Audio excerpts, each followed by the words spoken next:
আজকের এই জুলাই বিপ্লব ঘোষণা করবে আপনার কেমন লাগছে? আপনার অনুমতি বলতে? আমরা দীর্ঘ 16 বছর কোনো ধরনের কথা বলতে পারি না। বিটিআরের সৈনিকের ছেলে হিসাবে কোথাও আমরা পরিষ্কারভাবে পরিচয় দিতে পারি নাই। আজ এই 24 আমাদেরকে কথা বলার স্বাধীনতা দিয়েছে। আমরা ন্যায় ও ন্যায্যতা এবং ন্যায্য বিচার চাই। শুধু 54 জন 57 জন সেনা অফিসার নয়, আমাদের 47 জন বিটিআরের সৈনিককে মারা হয়েছে, তাদের বিচার চাই। জেলবন্দি 54 জন বিটিআরের বিচার চাই। এই জুলাই আগস্টের পরে এখন পর্যন্ত 6 জন বিটিআর মারা গেছে, তাদের বিচার চাই।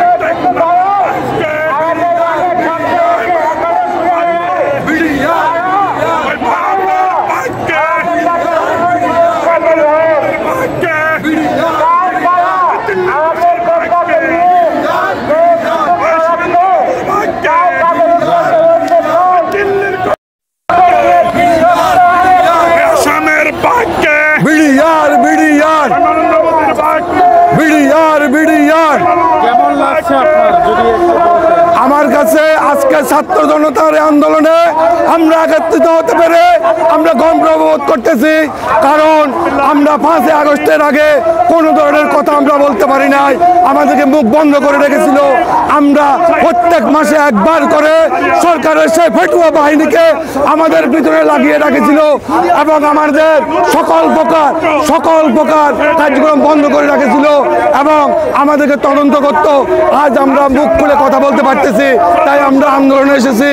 আপনাদের মাধ্যমে আমরা জানাতে চাই 2009 25 ফেব্রুয়ারি পিলখানায় কোনো ধরনের বিদ্রোহ ঘটে নাই, ঘটেছে একটি নীরবে হত্যাকাণ্ড। যে হত্যাকাণ্ডটা ঘটিয়েছে তৎকালীন সরকার এই হত্যাকাণ্ড চালিয়ে 18,519 জন বিডিআর সদস্যকে বলির পাঠা বানিয়ে চাকরিচ্যুত করেছেন এবং হাজার হাজার বিডিআর সদস্যকে রাস্তায় নামিয়ে দিয়েছেন। এতে তারা ক্ষান্ত হননি। এরপরেও তারা 57 জন সেনা অফিসার সহ সর্বমোট 74 জনকে তারা হত্যা করেছেন। এখন আমরা 18,519 জনের চাকরি ফেরত চাই। এবং এরপরে আরেকটা কথা হলো, আপনারা জানেন শুধু পিলখানাতে হত্যাকাণ্ড ঘটিয়েছেন না, তৎকালীন সরকার নিজের ইন্ধনে পিলখানার বাইরের প্রতিটা স্থাপনায়, প্রতিটা ইউনিটে, প্রতিটা সেক্টরে এর আগুন লাগিয়েছে। আগুন লাগিয়ে 26 তারিখ ঠিক 9 তারিখ থেকে 9:30টার সময় বাংলাদেশের প্রতিটা স্থাপনার, প্রতিটা ইউনিটের, প্রতিটা সেক্টরের অফিসারেরা ইউনিট ত্যাগ করেন। তখন আমাদের সৈনিকেরা আতঙ্কিত হয়ে যায় এবং একে বানিয়ে দিয়েছে বিদ্রোহ।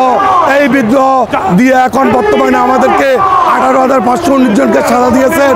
যেই সমস্ত বিডিআর সদস্য বর্তমানে কারাগারে আছেন, আগামী 9 তারিখে যদি বিডিআর সদস্যদেরকে জামিন দেওয়া না হয়, আমরা অবশ্যই সচিবালয় আমরা ঘেরাও করব।